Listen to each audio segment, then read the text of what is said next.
वज़ीर-ए-आज़म शहबाज शरीफ़ ऐं KPJ वॾे वज़ीर सोहेल आफ़रीदी विच में मुलाक़ात थी आहे, जंहिं में सिक्योरिटी जे सूरतहाल संख्यालनि जी ॾे-वठि समेत अहम मामलनि ते ॻाल्हियूं थियूं आहिनि। मुलाक़ात में वज़ीर-ए-आज़म KPJ अवाम जी तरक़ी ऐं ख़ुशहालीअ लाइ वफ़ाक़ी ऐं सूबाई हुकूमतनि विच में सहकार जी ज़रूरत ते ज़ोर ॾिनो। वज़ीर-ए-आज़म चयो त सूबे में अमन-अमान जे क़याम लाइ वफ़ाक़ ऐं सूबाई हुकूमत जो गॾियल सहकार इंतहाई ज़रूरी आहे। वज़ीर-ए-आज़म चयो त अमन-अमान जी बहितरी लाइ सूबाई हुकूमत खे कोशिशूं वधीक तेज़ करणु घुरिजनि ऐं दहशतगर्दी जे ख़ात्मे लाइ सूबाई इदारनि खे मज़बूत बणायो वञे। शहबाज शरीफ़ चयो त वफ़ाक़ी ऐं सूबाई हुकूमतूं दहशतगर्दी जे मुकमल ख़ात्मे लाइ गॾियल कोशिशूं जारी रखंदियूं। KP में अमन-अमान जे क़याम ऐं अवामी भलाई लाइ सूबाई हुकूमत खे पंहिंजी आइनी ज़िम्मेवारियूं निभाइणु घुरिजनि। वज़ीर-ए-आज़म चयो त सूबाई हुकूमत बाइख्तियार आहे, तंहिं करे सिहत ऐं तालीम जे शोबनि में KPJ अवाम लाइ असराइता क़दम खंया वञनि। वफ़ाक़ी हुकूमत हमेशह खां KPJ अवाम जी बहितरी लाइ कोशां रही आहे। शहबाज शरीफ़ चयो त KP वफ़ाक़ लाइ अहम सूबो आहे ऐं सूबे जी अवाम जी ख़ुशहाली लाइ वफ़ाक़ी हुकूमत पंहिंजे दायरे अख़्तियार अंदरि रहंदी भरपूर कोशिशूं जारी रखंदी। क़ौमी तरक़ी ऐं अवामी ख़िदमत लाइ वफ़ाक़ ऐं सूबनि विच में वेझा लाॻापा ऐं असराइता राब्ता इंतहाई ज़रूरी आहिनि। वज़ीर-ए-आज़म KP में तरक़ियाती मनसूबनि, बुनियादी ढांचे जी बहितरी, तालीम, सिहत ऐं रोज़गार जा मौक़िया वधाइण लाइ वफ़ाक़ी सतह ते हर मुमकिन सहकार जी ख़ातिरी कराई। हुन मौक़े ते वज़ीर-ए-आज़म चयो त वफ़ाक़ी हुकूमत सभिनी सूबनि खे गॾु खणी हलण ऐं हिक जहिड़ी तरक़ीअ जे विजन ते अमल करे रही आहे। गॾियल मुशावरत ऐं गॾियल कोशिशुनि सां क़ौमी यकजहती, इस्तेहकाम ऐं ख़ुशहालीअ जा हदफ़ हासिल करे सघिजनि था। वाज़ेह रहे त वज़ीर-ए-आज़म शहबाज शरीफ़ वॾे वज़ीर सोहेल आफ़रीदी खे मुलाक़ात जी दावत ॾिनी हुई, जंहिं दौरान KPJ सिक्योरिटी सूरतहाल ते ॻाल्हि ॿोल कई वई। वॾे वज़ीर दहशतगर्दी बाबति पंहिंजा ख़दशा वज़ीर-ए-आज़म आॾो रखिया। पाकिस्तान जे दौरे ते पहुतल आलमी बैंक जे सदर अजय बंगा वज़ीर-ए-आज़म शहबाज शरीफ़ सां मुलाक़ात कई आहे। वज़ीर-ए-आज़म आलमी बैंक ग्रुप जे सदर जी हैसियत सां अजय बंगा जी पहिरीं सरकारी दौरे ते पाकिस्तान आमद ते आशा कई आहे। वज़ीर-ए-आज़म हाउस जी पधिराई मूजिबि वज़ीर-ए-आज़म पाकिस्तान सां आलमी बैंक ग्रुप जे टीह अरसे वारे भाईवारी ऐं मुल्क जी तरक़ियाती तरजीहुनि जी हिमायत लाइ उन जी अज़म खे साराहियो, जॾहिं त ख़ासि तौर ते 10 सालनि वारे आलमी bank group country partnership framework तहत ताउन खे अहम करार ॾिनो। वज़ीर-ए-आज़म अजय बंगा जी क़यादत जी वाखाण कई, जंहिं में आलमी बैंक ग्रुप खे वधीक मुयसर तरक़ियाती भाईवार बणाइण में अहम किरदारु अदा कयो आहे। उन मौक़े ते ॻाल्हाईंदे वज़ीर-ए-आज़म चयो त हुकूमत पाकिस्तान जटादार मुआशी इस्तेहकाम हासिल करण लाइ जामे घणरुखी ऐं मुल्की ज़रूरतनि मूजिबि तयारु कयल सुधारनि वारे प्रोग्राम ते पूरी संजीदगी सां अमल करे रही आहे। हुन मज़बूत इंफ्रास्ट्रक्चर, ज़रई कारोबार, डिजिटल तरक़ी, तवानाई, इंसानी वसीलनि, माली सुधारनि, रोज़गार जे मौक़ियनि ऐं निजी सीड़पकारीअ में वाध लाइ आलमी बैंक ग्रुप जे सहकार खे साराहियो आहे। वज़ीर-ए-आज़म उन अज़म जो इज़हार कयो त हुकूमत अहिड़नि इंतिज़ामी सुधारनि खे अमल पैरा आहे, जेके रोज़गार ते ॿधल मुआशी तरक़ी खे हथी ॾियनि ऐं सीड़पकारनि जे एतमाद खे वधीक मज़बूत कनि। नाज़रीन, कराची में अमन-अमान जी सूरतहाल ख़राब थियण जे करे 180 माण्हुनि खे MPO तहत नज़रबंद करण जो फ़ैसिलो कयो वियो आहे।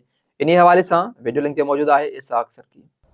जी बिल्कुलु, ॾिसो हे कराची में अमन अमान जी सूरत हाल ख़राब थियण सबबि जेको आहे 180 माण्हुनि खे 3 ॾींहंनि लाइ जेको आहे MPA तहत नज़रबंद करण जो फ़ैसिलो कयो वियो आहे। इन हवाले सां एडिशनल IG कराची पारां घरू खाते खे ख़त लिखियो वियो आहे, जॾहिं त घरू खाते खे जेको आहे जेकी कापी आहे उहा हथु अची वई आहे, जॾहिं त इन हवाले सां 180 माण्हुनि खे 3 ॾींहंनि लाइ जेको आहे नज़रबंद करण जे फ़ैसिले जे हवाले सां हुकुमनामो जारी कयो वियो आहे, जंहिंमें कराची में जेके ज़िलई SSP आहिनि उन्हनि खे बि इहो ख़त वसूल थी वियो आहे, जॾहिं त जेके DIG आहिनि उन्हनि खे बि जेको ख़त आहे उहो हासिल थियो आहे, जॾहिं त MPO जे तहत जेके माण्हू आहिनि उहे माण्हुनि खे उकसाए रहिया हुया, जॾहिं त उन्हनि जो चवणु आहे त हालतूं ख़राब थी सघनि पियूं, इन्हनि जे करे उन्हनि खे जेको MPO जे तहत जेको आहे 3 ॾींहंनि लाइ नज़रबंद कयो वियो आहे। जॾहिं त इन हवाले सां ख़त में ज़िक्र कयो वियो आहे त जेके माण्हू हुया उहे आम माण्हुनि खे जेको आहे उकसाए रहिया हुया, जंहिंमें धरणा ऐं रोड बंदि करे सघिजनि पिया, इहो ज़िक्र कयो आहे नोटिफिकेशन में, जॾहिं त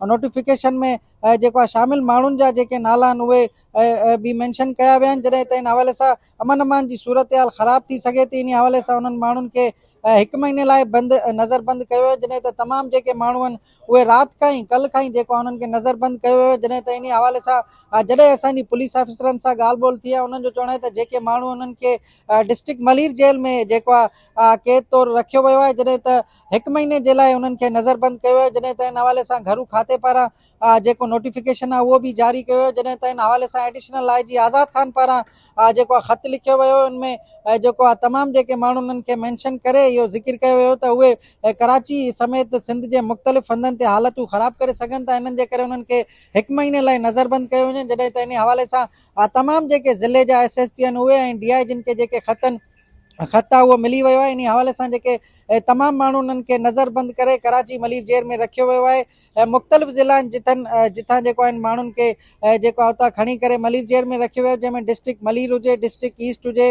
ॿिया जेके कराची जा ज़िला आहिनि उते जेके माण्हू मौजूदु आहे उन्हनि खे उतां जेको आहे खणी करे मलीर जेल में क़ैद तौरु रखियो वियो आहे, जॾहिं त इन हवाले सां घरू खाते पारां जेको नोटिफिकेशन आहे उहो जारी कयो वियो आहे। जी टंडे मोहम्मद खान वेझो ग्रीन फार्म हाउस ते फैमिली मच कचहरी मुनक़िद कई वई, जंहिंमें औरतुनि जी वॾी अंग शिरकत कई। रिपोर्ट करे रहियो आहे साहिल अयास।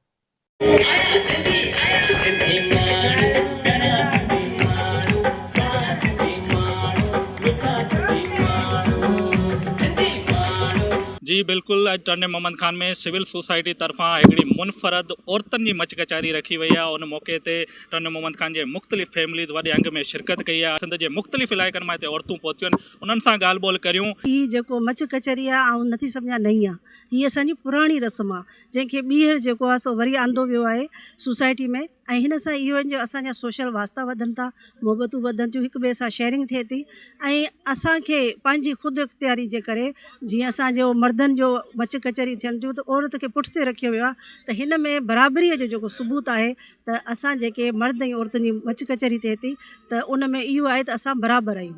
ऐं हर साल जेको आहे सो असीं बदीन में हिकिड़ी औरतुनि जी वॾी मच कचहरी कंदा आहियूं, जिन मां आस पास जूं मायूं ईंदियूं आहिनि ऐं औरतूं नंढियूं, ऐं असांजे यूथ खे बि ख़बर पए त असांजी मच कचहरी में छा थिए थो। असां जेके आहिनि उन मच कचहरीअ में औरतूं पंहिंजे हुनर जी ॻाल्हि कनि थियूं, कारोबार जी ॻाल्हि कनि थियूं, रिश्तनि जी ॻाल्हि कनि थियूं, त इन सां नफ़रतूं ख़तमु थियूं थियनि, ऐं हीउ हिकिड़ो सुठो अमल आहे। ऐं उनखे बहितर सम्झां थी त सिंध जे हर कुंड कुर्छ में जेको आहे सो मच कचहरियूं औरतुनि जूं हुअणु खपनि। ये जे मच कचहरी जेका आहे पुराणी क़दीमनि जी जेका पुराणे ज़माने खां अचे पई, ऐं असांजी सिंध जी जेका सक़ाफ़ती आहे, ऐं ॿारड़ियुनि ते माण्हू इहे कचहरियूं कंदा हुआ। जॾहिं सिंध जूं जॾहिं पाण जूं कचहरियूं थींदियूं हुयूं, मच कचहरियूं, सियारो ईंदो हुओ त उन में औरतूं अॼु जॾहिं असां पाण में इहे कचहरी करियूं पिया मच कचहरी, त इलाही इहो सुठो रवाजु आहे पंहिंजो सिंध जे लाइ, ऐं पुराणो रवाजु आहे, असांखे करणु खपे।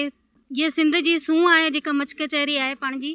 नई जनरेशन खे खपे त कॉन्सर्ट वग़ैरह स्किप करनि ऐं थोरो सकाफ़त वारी साइड अचनि। मच कचहरी असुल खां कई वेंदी आहे, ऐं नई जनरेशन खे ख़बर ई कोन्हे त मच कचहरी आहे छा। बेसिकली उन्हनि खे बसि हिकिड़ो सो कॉल्ड नालो ॾेई छॾिबो आहे कि मच कचहरी मच कचहरी। तव्हां चवंदा जेका न्यू जनरेशन आहे उहा अचे ई ॾिसे त मच कचहरी में बेसिकली थींदो छा आहे, त तव्हांखे कॉन्सर्ट्स खां वधीक मज़ो ईंदो मच कचहरी में। Thank U. छा था सम्झो मच कचहरी छा आहे? मुंहिंजी नज़र में मच कचहरी हिकिड़ो त पंहिंजो ट्रेडिशन ज़ाहिर कंदी आहे कि, ऐं उनखां अलावा दिलि जूं ॻाल्हियूं थींदियूं आहिनि, इमोशन्स जज़्बात ज़ाहिर थींदा आहिनि मच कचहरी में। ऐं उनखां अलावा इहो आहे कि पाण ॾाढो इंजॉय कंदा आहियूं। मां त ॾाढो इंजॉय कंदी आहियां, ॿिया अचनि ऐं मां इहो चवंदसि उहे बि इंजॉय कंदा ऐं मज़ो ईंदो उन्हनि खे।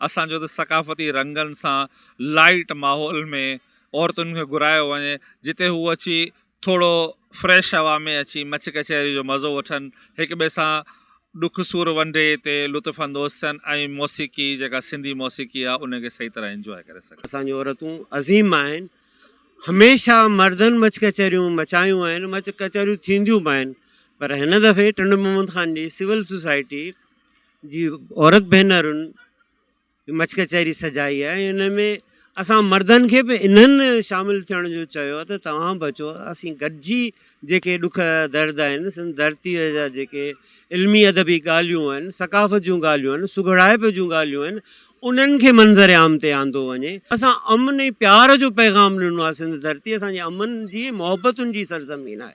जेकॾहिं अॼु हीअ सकाफ़ती हीअ जेका मच कचहरी आहे ऐं फैमिली मच कचहरी आहे, त उन टंडे मोहम्मद ख़ान जी भेनरुनि खे शाबस हुजे जिन हेॾो वॾो ममण मचाए ॾेखारियो आहे।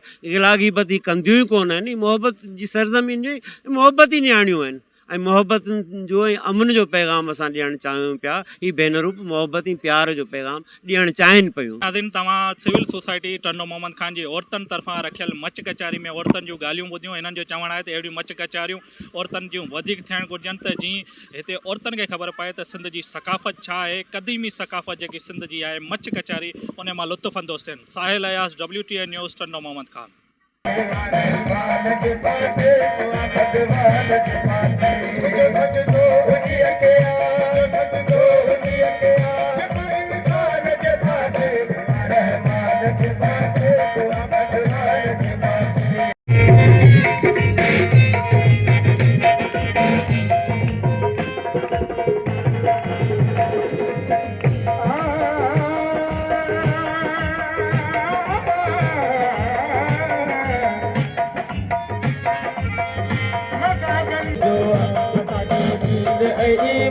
जो दस्तूर पे जुआ करिया